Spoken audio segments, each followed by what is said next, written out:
오늘 우리에게 새날을 주신 하나님을 찬양합니다. 찬송가 59장 찬양하겠습니다.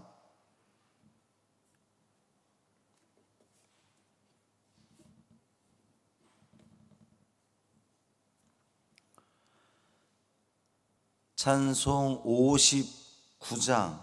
하나님 아버지 어두운 밤이 지나 찬양함으로 새벽 기도회를 시작하겠습니다.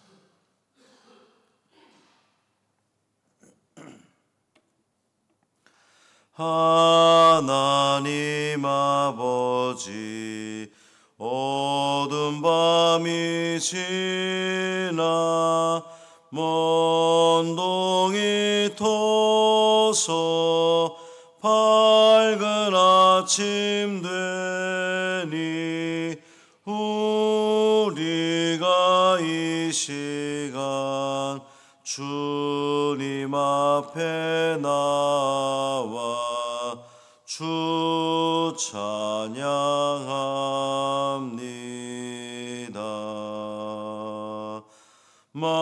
만유의 주시여 주님 앞에 비는 우리들에게 힘을 주시옵고 하나님 나라에 한량없는 은혜를 내리어 주소서. 거룩한 아버지 삼위일체 주님 구원의 사랑 한량없이 크니 영광의 주 이름 영원토록 빛나서 온 땅에 차도다.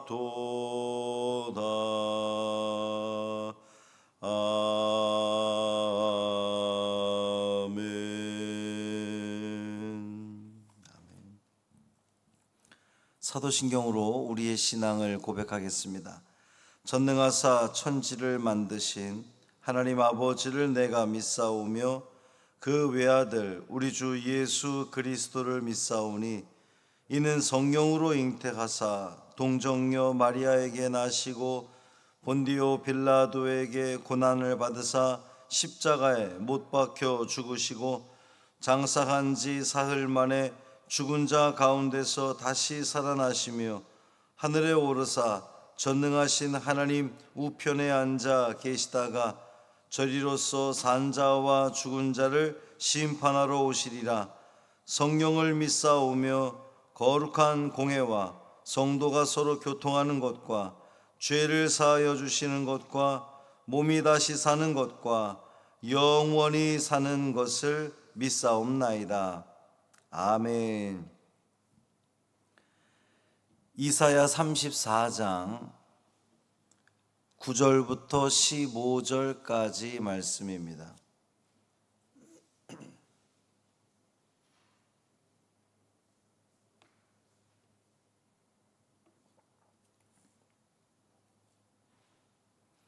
이사야 34장 9절부터 15절까지 말씀 함께 읽겠습니다.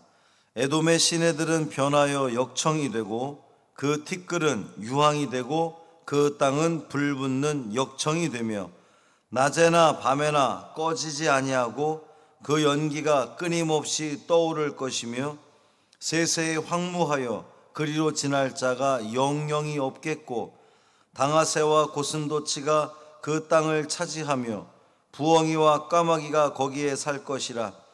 여호와께서 그 위에 혼란의 줄과 공허의 추를 들이우실 것인즉 그들이 국가를 이으려 하여 귀인들을 부르되 아무도 없겠고 그 모든 방백도 없게 될 것이요 그 궁궐에는 가시나무가 나며 그 견고한 성에는 엉겅퀴와 새품이 자라서 승냥이의 굴과 타조의 처소가 될 것이니 들짐승이 이리와 만나며 순념소가 그 동류를 부르며 올빼미가 거기에 살면서 쉬는 처소로 삼으며 부엉이가 거기에 깃들이고 알을 낳아 까서 그 그늘에 모으며 솔개들도 각각 제 짝과 함께 거기에 모이리라. 아멘. 이 말씀 하나님 말씀입니다. 오늘 하루의 삶도 주님과 동행하시는 복된 하루 되시기를 주님의 이름으로 축원합니다. 밤새 안녕히 주무셨습니까? 3번이나 잠을 자다가 깼는데 이렇게 더울 수가 있구나. 아직 열대야라는 얘기는 없었던 것 같은데 하여튼 아침부터 굉장히 무덥습니다. 물 많이 마시고 체력 관리를 잘 하셔야 우리가 또 신앙의 길도 잘 걸어갈 수가 있습니다. 선지자는 계속해서 시온의 원수들의 대표로 이제 지목된 에돔, 그 에돔에 대한 그 하나님의 심판을 묘사합니다. 9절 10절 말씀 보면 에돔의 시내들은 변하여 역청이 되고 시내가 변하여 역청이 되고 그 티끌은 유황이 되고 그 땅은 불붙는 역청이 되며, 요 장면을 이렇게 생각해 보면 떠오르는 어느 도시가 있을 거예요. 소돔과 고모라가 멸망하는 그 장면을 우리가 연상케 합니다. 낮에나 밤에나 꺼지지 아니하고 그 연기가 끊임없이 떠오를 것이며 세세의 황무에 그리 지날 자가 영영이 없겠고 그랬어요. 그러니까 에돔을 향한 이 하나님의 심판이 이 9절 10절 말씀을 읽어보면 얼마나 철저할 것인지, 그리고 일시적인 심판이 아니라 영구할 것인지를 지금 표현하는 그런 내용들입니다. 특히 세세 황무하여 그리로 지날 자가 영영이 없겠고 그랬으니까 완전히 다 그냥 에돔이 파멸당하고 만다는 겁니다. 이제 더 이상 유다를 괴롭힐 수가 없어요.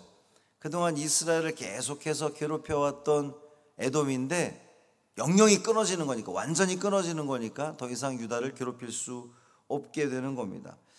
이제 이런 이유에 대해서 선지자는 이제 3가지 구체적인 상황들을 묘사하는데, 당아새와 고슴도치가 그 땅을 차지하고 부엉이와 까마귀가 거기에 살 거다 그랬어요. 이 동물들은 폐허지에 이제 다 멸망하고 사람도 없고 그런 그 폐허지, 황량하고 처량한 지역에 서식하는 그러한 그 야생 짐승들인데, 일반적으로 그 혐오스러운 모습, 또 아주 음산한 울음소리를 내는 그런 그 짐승들입니다. 그러니까 에돔이 철저히 파멸이 되어서 사람들이 사는 것이 아니라 그런 그 들짐승들로 가득한 도시가 되어버린다는 거죠.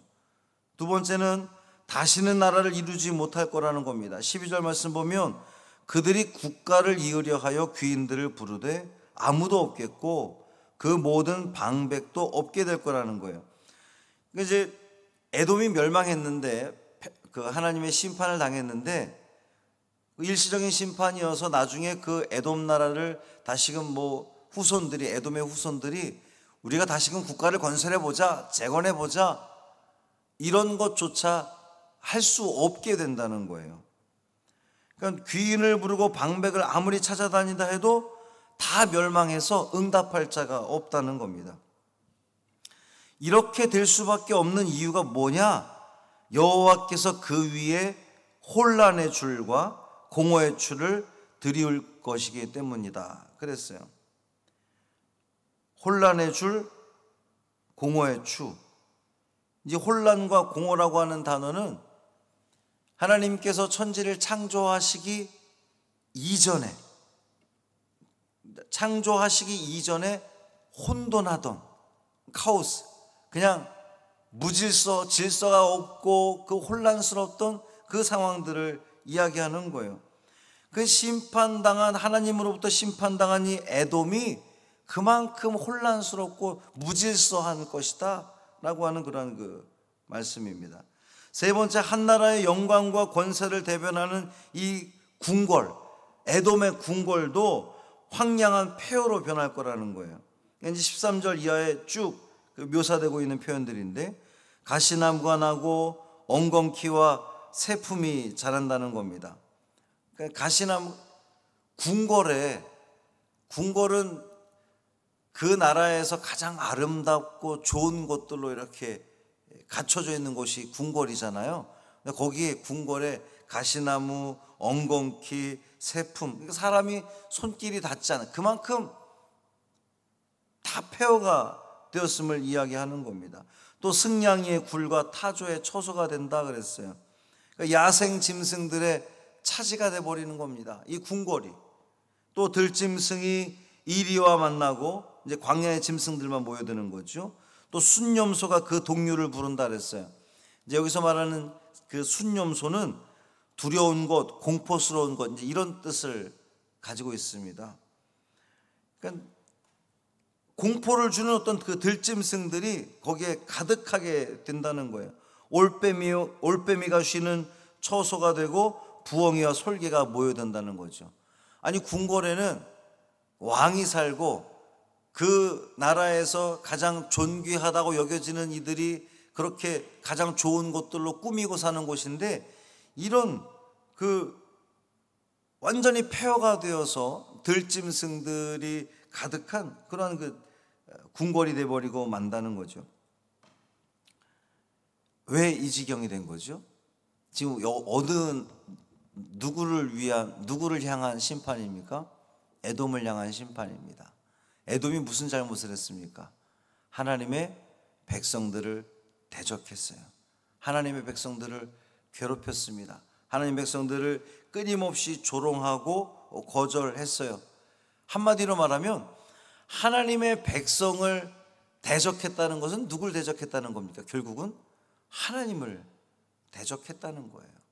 하나님을 대적했더니, 하나님을 거절했더니, 하나님 백성들을 그렇게 악하게 대했더니 그것을 하나님께서 갚으셨다는 겁니다. 하나님이 갚으신 거예요. 하나님은, 이 공의 하나님께서 악한 대적들에게 혼란과 공허의 추를 허락하신다는 겁니다.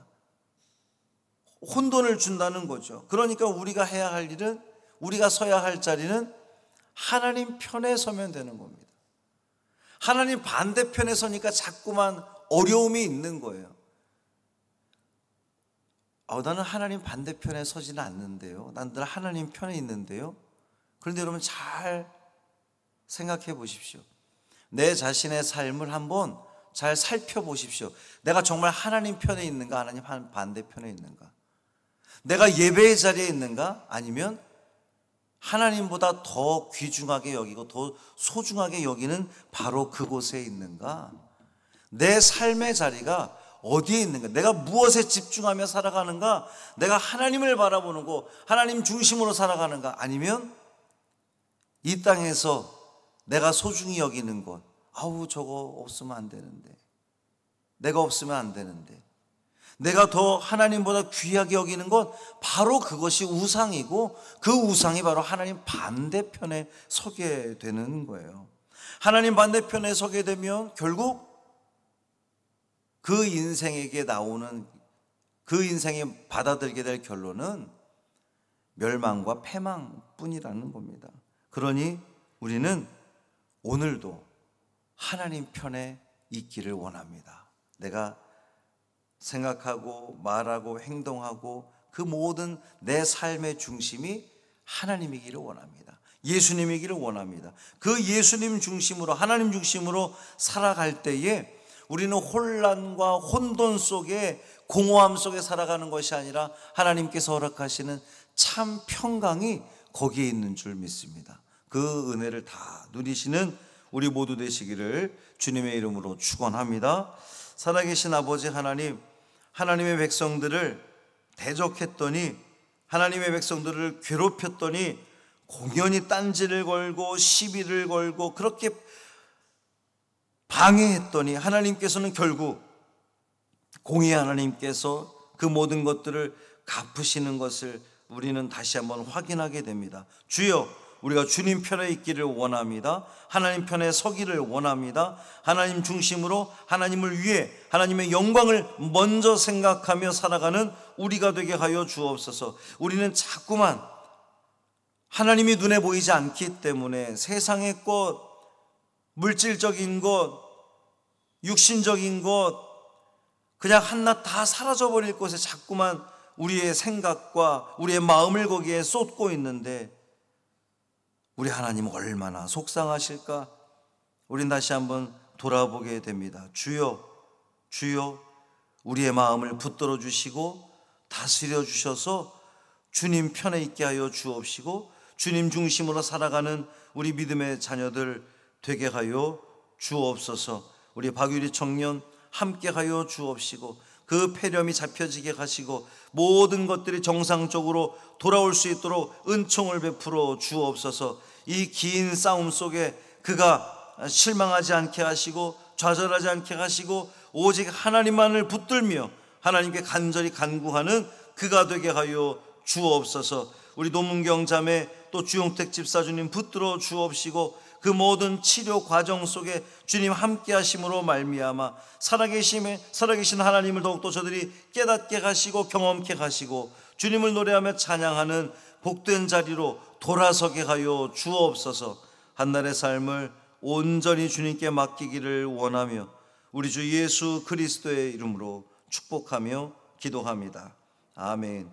하늘에 계신 우리 아버지여, 이름이 거룩히 여김을 받으시오며 나라가 임하시오며 뜻이 하늘에서 이루어진 것 같이 땅에서도 이루어지이다. 오늘 우리에게 일용할 양식을 주시옵고 우리가 우리에게 죄 지은 자를 사하여 준 것 같이 우리 죄를 사하여 주시옵고 우리를 시험에 들게 하지 마시옵고 다만 악에서 구하시옵소서. 나라와 권세와 영광이 아버지께 영원히 싸움나이다. 아멘.